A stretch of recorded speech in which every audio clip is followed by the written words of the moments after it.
సంపూర్ణ majority రాలేదు. మరి ప్రభుత్వాన్ని ఎట్లా నడపడం? కరుణానిధిని ఫాలో అయిపోవడమే. కరుణానిధికి 2006లో 96 మంది ఎమ్మెల్యేలే ఉన్నారు, మైనార్టీ ప్రభుత్వం.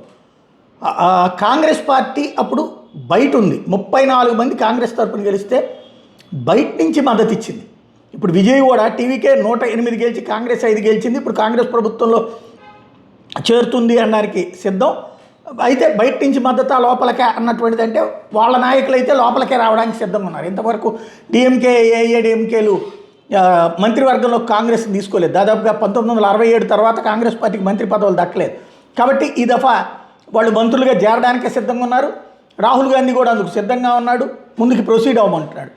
అయితే ఇప్పుడు మిగతా వాళ్ళకి అప్పట్లో అయితే కనుక ఇట్లా బయట నుంచి మద్దతు, ఇప్పుడు ఏఐఏడిఎంకే బయట నుంచి మద్దతు ఏమన్నా ఇవ్వమని అడుగుతాడా విజయ్?